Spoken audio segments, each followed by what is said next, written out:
আমি অনিতা আজকে নিয়ে চলে এসেছি আমার নাগাল্যান্ড সিরিজের লাস্ট এপিসোড। আর এই এপিসোডে আমি তোমাদের সাথে শেয়ার করব যে আমাদের পার হেড কত খরচ হয়েছে, আর তার সাথে তোমরা যদি কখনো নাগাল্যান্ড আসতে চাও তো তোমরা নিজেদের ট্যুর প্ল্যানটা কিভাবে সাজাবে সেটা সম্পূর্ণ ডিটেলস। চলো দেখতে থাকি। এখন বাজে সকাল 9টা আর আমরা আজকে সকাল সকাল চলে এসেছি কোহিমা বিওসি স্ট্যান্ডে। এখান থেকে ট্যাক্সি ধরে যাব কোহিমা ক্যাথিড্রাল চার্চ। তো তোমরা যারা আগের দিনের ভিডিওটা দেখেছো তারা দেখেছো যে আমরা গতকালকে রাত্রে এসেছিলাম, কিন্তু যেহেতু চার্চের এন্ট্রি গেটটা বন্ধ ছিল তো তাই জন্য আমরা চার্চের ভেতরে দেখতে পাইনি কিছুই। বাইরে থেকেই যেটুকু ঘোরার ওইটুকু ঘুরে আমরা ফিরে গেছিলাম। তো আজকে সকালবেলা উঠে ভাবলাম যে তেমন তো কোনো প্রেশার আজকে নেই কোথাও ঘুরতে যাওয়ার, তো আজকে আরেকবার আমরা চার্চের ভেতরে যাওয়ার চেষ্টা করি। তো সেই মতোই প্ল্যান করে বেরিয়ে পড়া। আর আরেকটা কথা বলে রাখি যে ট্যাক্সিতে কিন্তু এখানে ভাড়া নিয়েছে 100 টাকা, টোটাল 4 জনের সিট। তো চলো এবার তোমাদের চার্চের ভিতরটা ঘুরে দেখাই।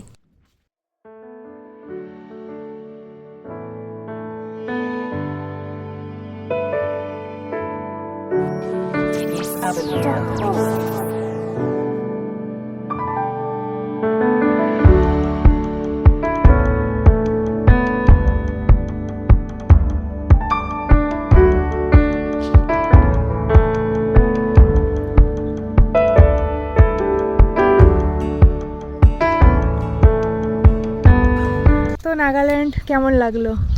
না, সত্যি ভালো লেগেছে, খুবই ভালো লেগেছে। পারলে আমি সবাইকে রেকমেন্ড করতে চাই এটাই যে সবাই এসে ঘুরে যাও। অ্যান্ড হাইলি রেকমেন্ড করব তোমাকে সেটা হচ্ছে এই চার্চটা, যেই চার্চটাকে তোমাদেরকে রেকমেন্ড করছি, এটাকে ডেফিনেটলি ঘুরে যেও। এটা তোমাদেরকে আর কিছু না হলেও পজিটিভ ভাইবস খুবই বেশি দেবে। কোহিমা ক্যাথিড্রাল চার্চের পর্ব কমপ্লিট করে আমরা এখন সোজা চলে আসলাম কোহিমা বিওসিতে। আর বিওসি থেকেই কিন্তু লোকাল যে মার্কেট সেটা শুরু। আর তাছাড়া কিন্তু বাকি পুরো কোহিমার জায়গাটাতেই আমি কিন্তু ভালোই দোকানপাট দেখতে পেয়েছি, তবে সেরকমভাবে রেস্টুরেন্ট অতটাও চোখে পড়েনি অন্যান্য জায়গার মতো। হয়তো এইটুকু জায়গাতে নেই, আমরা এখন বিওসির কাছাকাছি রয়েছি তো তাই জন্য সামনে একটু এগিয়ে যাব। তো এখানে দেখো, এখানে লোকাল সবজিগুলো পাওয়া যাচ্ছিলো। এখানে কিন্তু মাশরুম খুব ফেমাস, আমি প্রায় প্রতিটা জায়গাতেই মাশরুম দেখেছি। আর আগেও বলেছি যেটাই এখানকার আলু বোকরার সিজন, তো তাই জন্য সব দোকানের অনেক জায়গাতে আমরা আলু বোকরাটা প্রথম থেকে দেখতে পেয়েছি।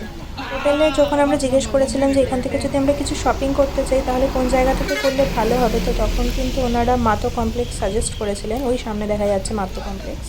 তো এখন আমরা ওখানেই যাচ্ছি, দেখি কীরকম কী জিনিসপত্র পাওয়া যায়। Let's go.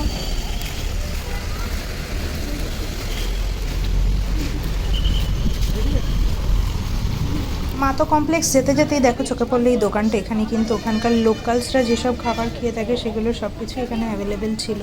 আমার তো ব্যাঙগুলো দেখে বেশ ইন্টারেস্টিং লাগছিলো, তো তারপরে এগিয়ে চললাম আমাদের রাস্তায়।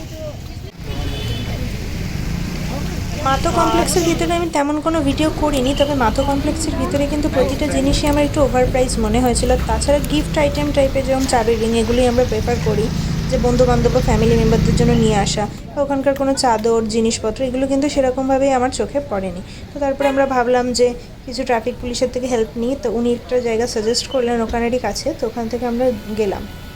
কিন্তু ওখানে গিয়েও সেমই জিনিস, আমার মনে হচ্ছে যে আমাদেরকে একটু বাড়িয়ে দাম বলা হচ্ছে কোথাও না কোথাও, কারণ আমি দার্জিলিংয়েও শপিং করেছি, এতটা ওভার প্রাইস কিন্তু নয়।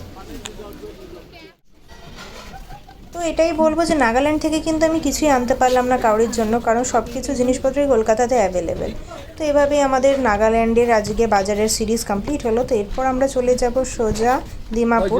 তো ফাইনালি এখন আমরা এসে পৌঁছেছি দিমাপুর 5:30।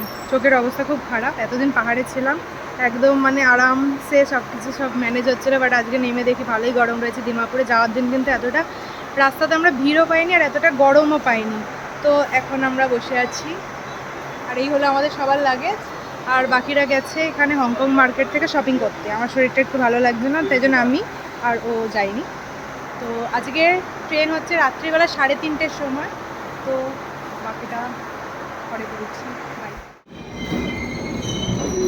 প্রায় 1 ঘন্টা লেটে ট্রেন এসে পৌঁছেছে দিমাপুর স্টেশনে।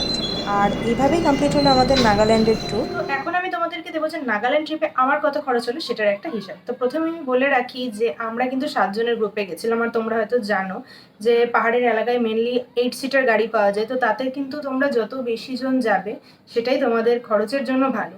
তো আমরা সেইভাবেই প্ল্যান করে 7 জন মতো গেছি। তো প্রথমে আমি শুরু করছি ট্রেন দিয়ে।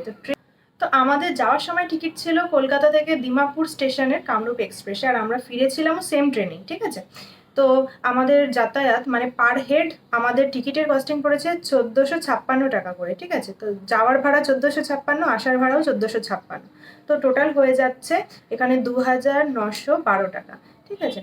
তো প্রথম খরচ হয়ে যাচ্ছে 3000 টাকা, তোমরা ধরো, ঠিক আছে, 3000 টাকা ট্রেন। তারপরে আমরা দিমাপুরে বুক করেছিলাম রিটায়ারিং রুম, ঠিক আছে। তো রিটায়ারিং রুমে আমাদের ভাড়া পড়েছে পার হেড 167 করে। আর আরেকটা কথা বলে রাখি, আমরা কিন্তু ফেরার সময়ও রিটায়ারিং রুমেই ছিলাম, ঠিক আছে। তো এখানে 167 করেও যদি তুমি ইনক্লুড করো, তো সেক্ষেত্রে পড়ছে 334 টাকা করে। মানে আমি খাবারের খরচগুলো একদম লাস্টে বলছি, কারণ খাবার তোমরা যেরকম খাবে তার উপরই খরচ, তো এটা অতটাও মেজর ফ্যাক্টর নয় আমার মনে হয়। দিমাপুর থেকে কোহিমাতে যে গাড়ি বুক করে গেছি, ঠিক আছে, ওটা কিন্তু র্যান্ডাম কোনো প্রি বুক গাড়ি ছিল না। আমরা ওখানে গিয়ে বার্গেনিং করে যেটা হয়েছে সেটাতেই গেছি। তো সেখানে আমাদের 2 থেকে 3টে স্পট ঘুরিয়ে কিন্তু আমাদের কোহিমা বিওসিতে ড্রপ করেছিল গাড়ি। তো সেক্ষেত্রে কিন্তু আমাদের 3000 টাকা নিয়েছিল, ঠিক আছে। তো 3000 টাকা আমরা 7 জন মিলে পে করেছিলাম। 8 সিটারের গাড়ি ছিল। তো 3000 হচ্ছে 428 টাকা, ঠিক আছে। তো 430 টাকা করেই ধরলাম, 430 টাকা পড়ছে গাড়ির খরচ। তো এরপরে আরেকটা কথা বলে রাখি যে আমরা কিন্তু জুকু ভ্যালি যে ট্রেকটা করেছি সেটা কিন্তু ওয়াইল্ড হিল অ্যাডভেঞ্চার যে ট্রাভেল কোম্পানি রয়েছে, এটা ইনস্টাগ্রামে খুবই ফেমাস, আর ইনস্টাগ্রাম থেকে কিন্তু দেখে বুক করেছিলাম, ঠিক আছে। এটাও প্ল্যান ছিল না।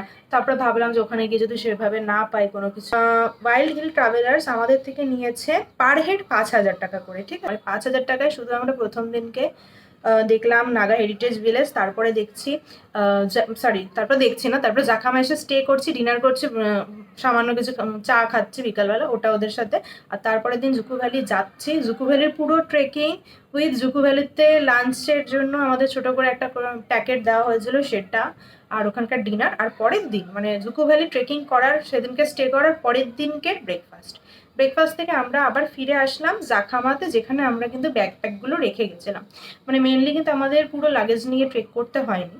তো এটা একটা সুবিধা বলা যেতে পারে, কারণ অত জিনিসপত্র নিয়ে ট্রেক করা, তার মধ্যে খুবই বৃষ্টি হয়েছে। আর এর সাথে বলে রাখি যে আমাদের কিন্তু একটা করে ব্যাগও দেওয়া হয়েছিল, স্লিপিং ব্যাগ, এটারও ওই 5000 টাকার মধ্যেই মানে ইনক্লুড ছিল। তো হয়ে গেল। এবার এখান থেকে আমাদের নিজেদের খরচ শুরু। এখানে সেদিনকে আমাদের ওখানে ফিরে গিয়ে লাঞ্চটা আমাদের টাকায় ছিল, ডিনারটাও আমাদের টাকায় ছিল। আর সেদিনকে পার হেড একটা স্টে নিয়েছিল সামথিং 1000 টাকা করে পার রুম, 1000 বা 800 টাকা, ঠিক আছে, এক্স্যাক্ট মনে নেই, তবে ওরকমই কিছু, তার বেশি নয়, তবে 800 নয় 1000। এটা হলো এবার পার রুমে যতজন থাকবো সেরকম করে, মানে একটা রুমে হায়েস্ট 4 জন করে থাকা যেত। আমরা পরের দিনকে আবার যে আমাদের ওখানকার ট্যুর এজেন্ট ছিল তাকেই বুক করি, ঠিক আছে। উনি কিন্তু আমাদের পার হেড 2.5K নিয়েছেন। এটা আমার ওই সময় অতটা কস্টলি না মনে হলেও কিন্তু এখন যদি আমি মানে যখন হিসাব দেখছি তখন কিন্তু আমার একটু কস্টলি বলেই মনে হচ্ছে। তো 2.5Kতে আমরা ঘুরেছি হলো, মানে ওই দিনকে সকালবেলার ব্রেকফাস্টটা কম্পালসারি ছিল, তো ওটার কোনো কস্টিং ছিল না। তো তারপরে যাচ্ছি আমরা খনোমা থেকে জুলেকি ভিলেজ দেখছি। জুলেকি থেকে মানে এইগুলোর যে গাড়ি ভাড়া এটা, আর ওইখানে গিয়ে আমরা যে লাঞ্চটা করেছি ওটা কিন্তু 2.5K এর মধ্যে ছিল। এবার একটা কথা বলে রাখি, 2.5K কিন্তু পার হেড পড়ছে, ঠিক আছে। এটা একটু এখন কস্টলি লাগছে আমার। তো যাই হোক, তারপরে আমরা ওই দিন পুরো কমপ্লিট করে ফিরে চলে আসছি কোহিমা বিওসিতে, ঠিক আছে। এবার কোহিমা বিওসিতে আমরা হোটেল নিই। তো হোটেলে আমরা রুম দেখানো হয় আমাদের একটু স্ট্যান্ডার্ড যে রুমগুলো রয়েছে, সিঙ্গেল বেডের কিন্তু 1000 টাকা করে, ঠিক আছে। আর ডবল বেড ওখানে স্টার্ট হচ্ছে 2000 টাকা থেকে। কিন্তু ডবল বেডেও যে খুব বড় বেড সেটা কিন্তু নয়, ঠিক আছে। মানে এরকম না যে অনেকটা তোমরা স্পেস পাবে, এরকম নয়। তো তাই জন্য আমাদের এবার একটু বাজেটের চাপ তো আসছে, তো তাই জন্য আমরা ডরমেটরিতে থাকি, ঠিক আছে। এবার ডরমেটরিতে প্রবলেম আমাদের যেটা ছিল যে আমরা ছিলাম 7 জন আর ওখানে ছিল 6টাই বেড। তো প্রথমে কিন্তু আমাদের পার হেড 500 টাকা করে কথা হয়েছে। তো তারপর ওনারা নিয়েছিলেন 500 টাকাটা। তারপর এসে কিন্তু আবার যেহেতু একটা বেড ওনারা মানে কম্প্রোমাইজ আমাদের করতে হয়েছে, তো ওনারা সব বালিশ বিছানা দিয়ে দিয়েছিল, মাটিতে শুতে হয়েছে একজনকে। তো তার জন্য 500 ওরা মানে লেস করে দিয়েছিল, মানে ওইটা আবার ফেরত দিয়ে দিয়েছিল আমাদের টাকাটা। একটা কথা বলে, ওই দিনকার ডিনারও আমাদের 200 টাকার মধ্যে কমপ্লিট হয়ে গেছিলো, ঠিক আছে। 200 টাকাও লাগেনি, তার কমই হয়ে গেছিলো। এবার তারপরের দিন আমরা যে চার্চে গেছিলাম ওটাতে 100 টাকা লেগেছিলো, 4 জনের 100 টাকা, ঠিক আছে। আর তারপর ওই দিনকেও আমাদের লাঞ্চ করতেও অ্যারাউন্ড 170 টাইপ এরকম কিছু লেগেছিলো। তো এই হয়েছে আমাদের টুকটাক খরচ। হ্যাঁ, লাস্ট যেটা খরচ হয়েছে সেটা, তো এরপরে আমরা ফেরত যে গেলাম মানে কোহিমা থেকে দিমাপুর যে আবার ব্যাক করলাম, তো সেখানে আবার 3000 ফর 7 পিপল, তো ওখানেও যা খরচ হয়েছে। তো এবার এত তো ছোট ছোট করে আমি হিসাব দিয়েই দিয়েছি তোমাদেরকে। আর লাস্টে আমি যতটুকু টুকটাক স্ন্যাক্স বা কিছু সব কিছু মিলে আমাদের অ্যারাউন্ড 1,500 টাকা খরচ হয়েছে এই পুরো কদিনে, ঠিক আছে? 1,500 টাকা কলকাতা ফুড নিয়ে।